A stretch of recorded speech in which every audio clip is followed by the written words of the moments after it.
Halo semua, selamat datang di channel kami bersama saya Atika Walo. Hari ini saya di sini bersama dengan suami saya. Sesuai dengan judul dan thumbnail, kalian pasti sudah tahu apa yang akan kita bahas di video kali ini. Dan langsung saja ke poinnya, tidak usah lama-lama. Langsung saya akan menanyakan kepada suami apa pandangan dia tentang Islam sebelum dan sesudah menikah dengan saya. Karena kan di sini saya juga sedikit menjelaskan tentang saya menikah dengan non-muslim, karena saya menikah waktu itu masih di catatan sipil. Saya belum menikah secara agama. What's your point of view about Muslim before you meet me and after you meet me? The point of view of Muslim, no, I have idea who are them.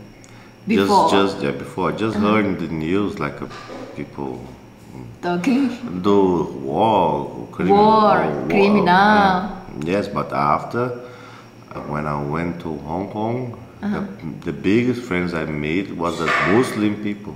So the first time I meet from the face to face in Hong Kong. Then I meet you. I don't have idea you was Muslim.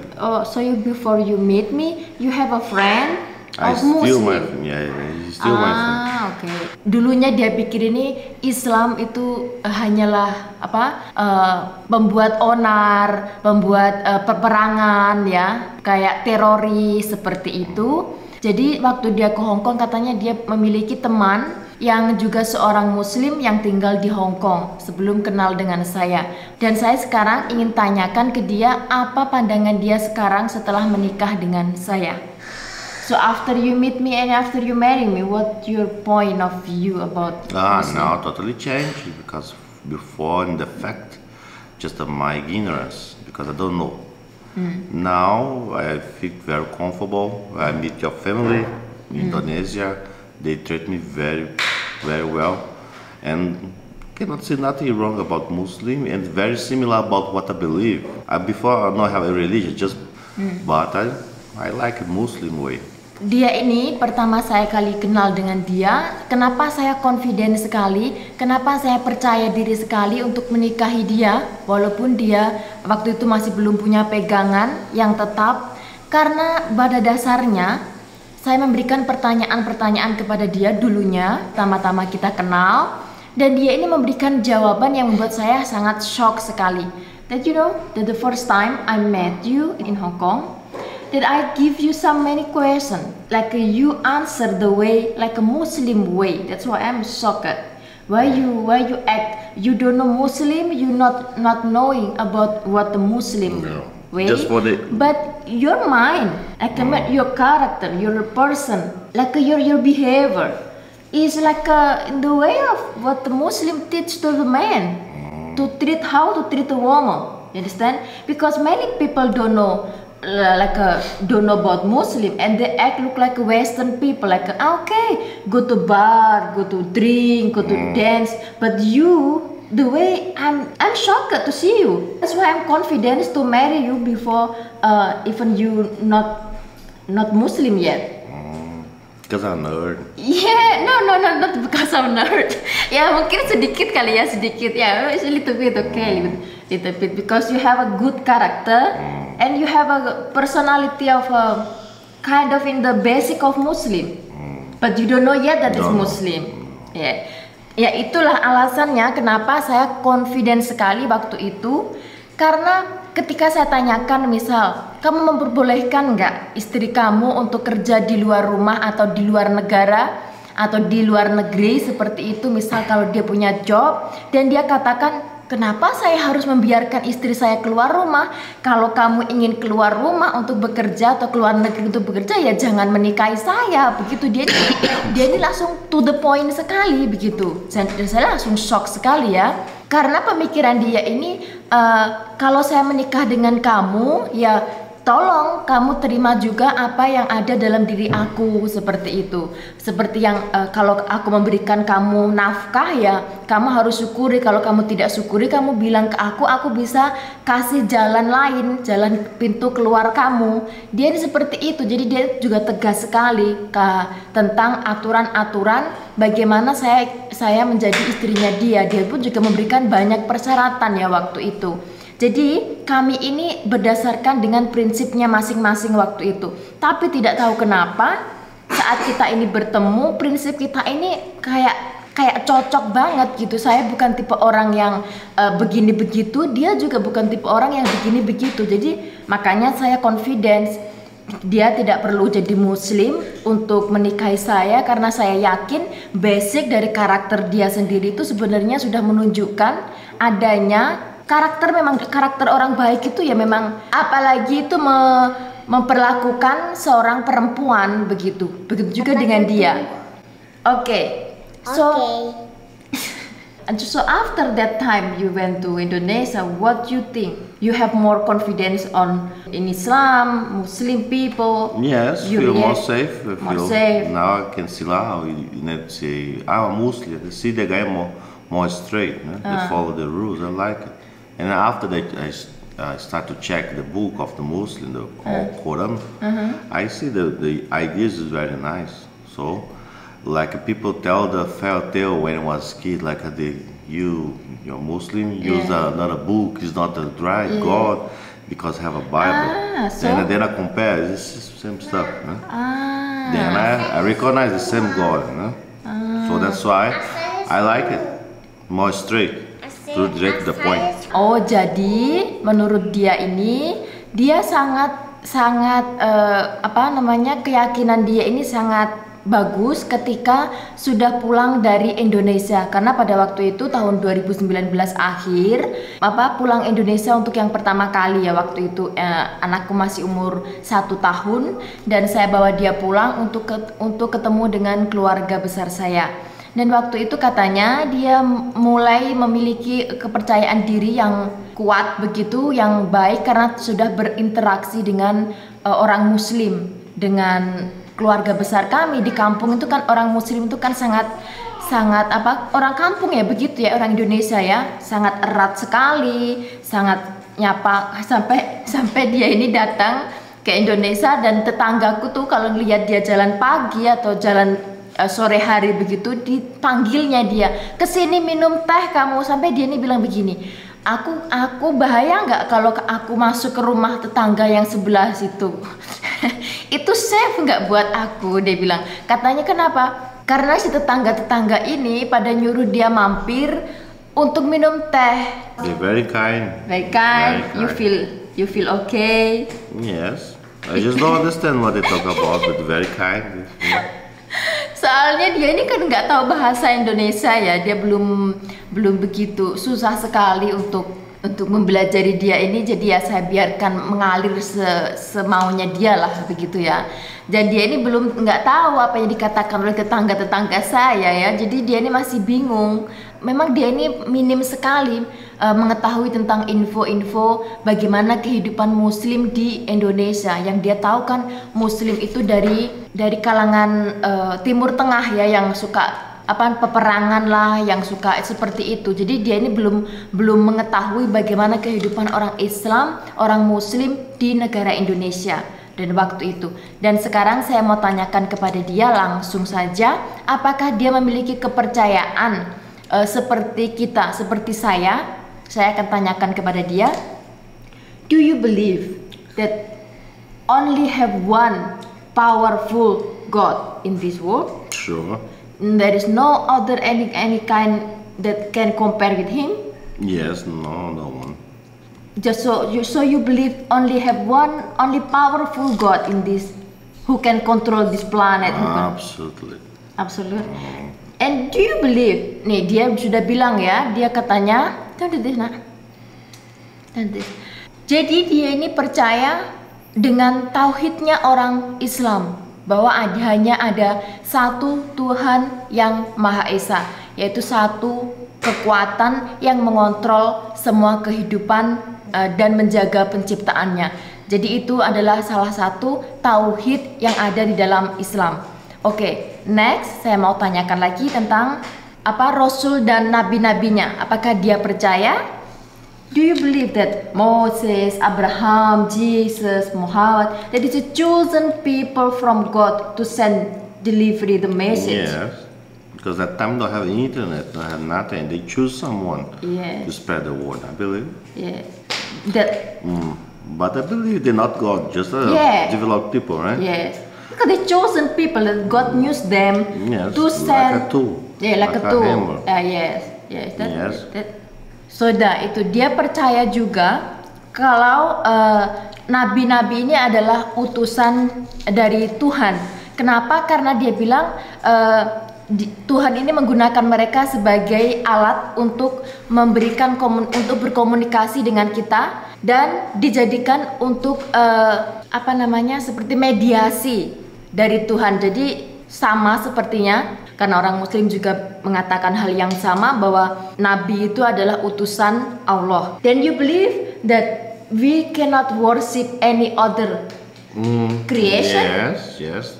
Absolutely only God to worthy to worship? Yes, but even God did not worship an image, right? Yes. So just the letters, I don't know who is him, just to feel him. Yeah. Yes, I believe. I not worship flesh and bone. Ini sangat tegas sekali dengan pernyataannya dia. Dia katakan dia tidak akan menyembah orang yang memiliki daging atau tulang.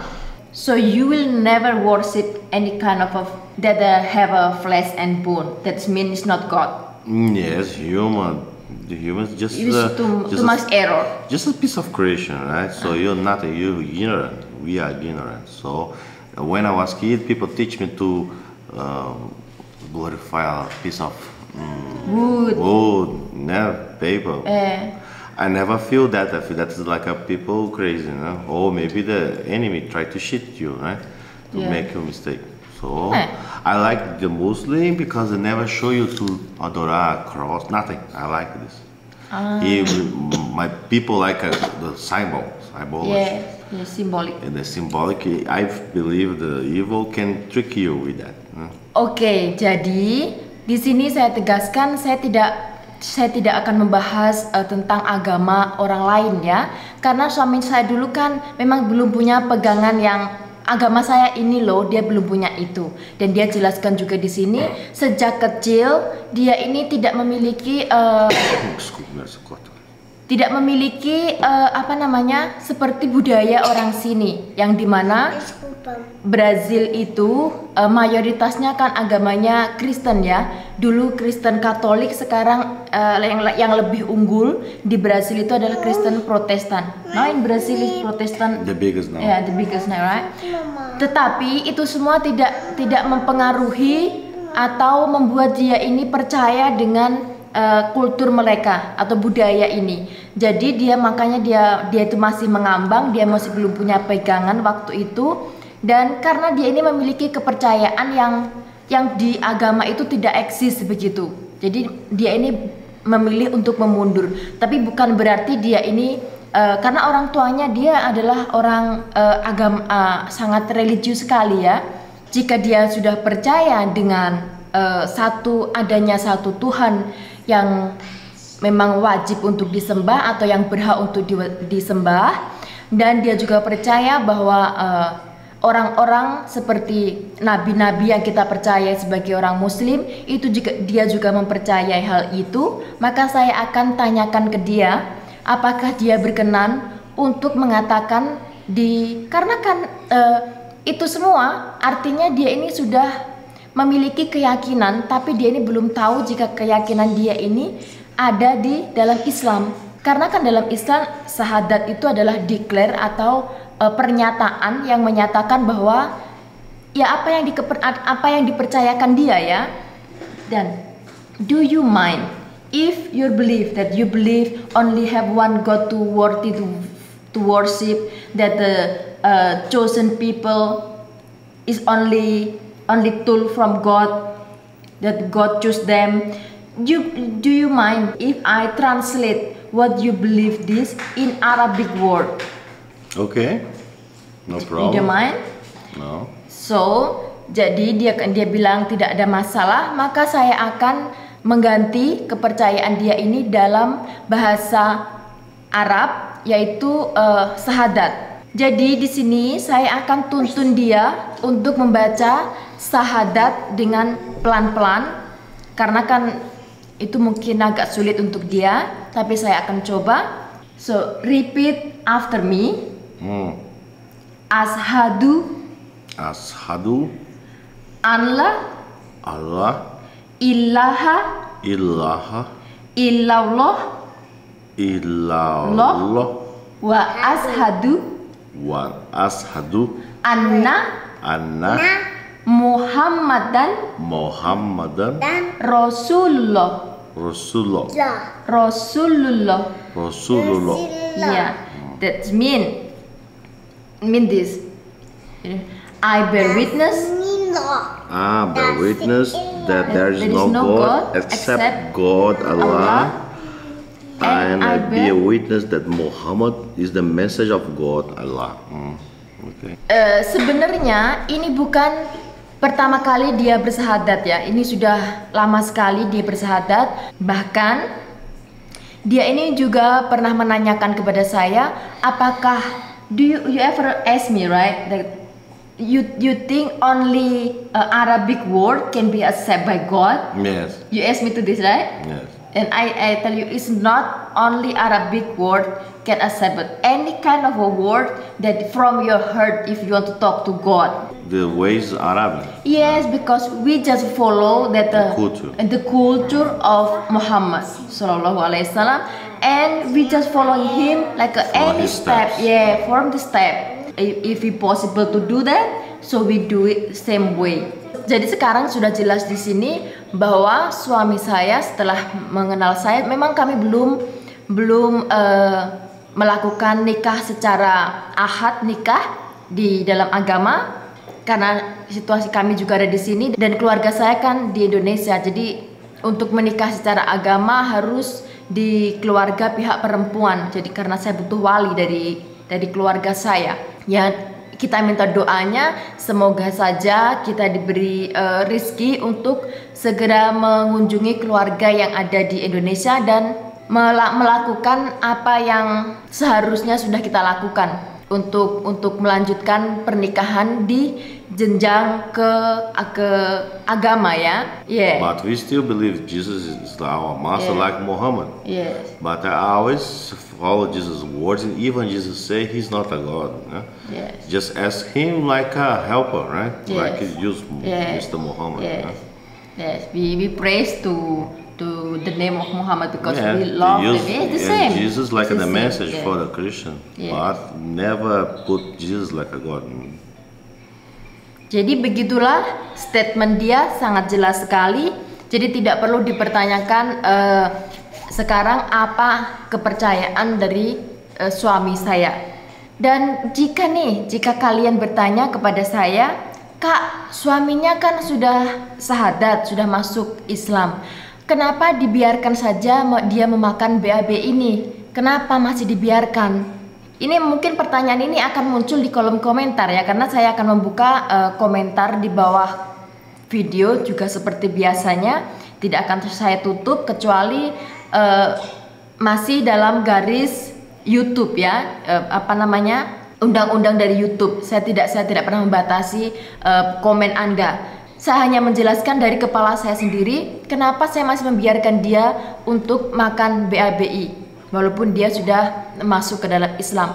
Sebenarnya menurut saya sendiri, menurut pribadi saya sendiri, orang yang mau masuk Islam dan orang yang sudah di dalam Islam itu sendiri, orang yang masuk Islam syaratnya hanya satu, yaitu bersahadat. Jika orang itu sudah percaya bahwa ada satu Tuhan yang Maha Esa yang wajib disembah dan tidak ada yang lain, dan dia percaya bahwa nabi-nabi itu adalah utusan yang kuasa, maka dia ini sudah membuka pintu gerbangnya untuk masuk ke dalam Islam. Dan jika Islam itu digambarkan seperti negara, misalnya Islam ini adalah negara, suatu bentuk kenegaraan, dan Allah itu adalah pembentuk negara tersebut, maka orang yang sudah masuk ke dalam Islam ini, saya katakan dia punya hak apapun atas dirinya sendiri. Seperti juga I am explain here, do not you misunderstood, that it is your between you and God. No more This with is my problem. Yes, it's your problem. It's not have any. I cannot judge you. No one can judge any other kind of people. No, But I it's can wrong. assume after start to stay with you, I start to eat so much less Yeah. before I feel a little bit disgusted. Jadi saya ini tidak pernah ngejudge atau menghakimi dia. Kenapa kau masih bikin begini? Tetapi saya di sini juga menegaskan saya tidak punya hak untuk mencampuri itu. Saya di sini hanya untuk menyampaikan, memperingatkan, menyampaikan kabar ya. Jadi saya tidak punya hak untuk ngejudge dia atau menunjuk ke dia, itu saya tidak punya hak untuk itu. Begitu juga dengan orang lain ya, harusnya tidak boleh ngejudge lainnya itu segampang itu. Ya semoga saja saya doakan juga kepada untuk suami, semoga dia diberi kekuatan iman dalam ketaatannya dia, karena tidak ada juga ya orang yang sempurna. Saya pun juga tidak jauh dari kata sempurna ya. Jadi saya tidak berani untuk menunjuk sesuatu dari orang lain, karena memang kita ini pusatnya kesalahan.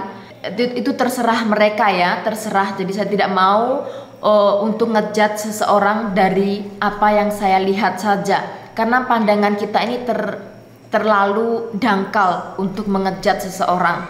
Jadi saya lebih baik mendiamkan. Setelah saya memberitahu, saya sudah memberitahukan apa yang seharusnya saya katakan, tetapi keputusan tetap ada di tangan dia. Orang sudah masuk Islam dan keimanan orang ini beda-beda. Seperti saya orang Islam, tapi saya belum menutup aurat saya yang baik seperti yang seharusnya diterapkan dalam Islam. Karena keimanan saya di situ masih lemah. Saya belum punya keimanan yang kuat.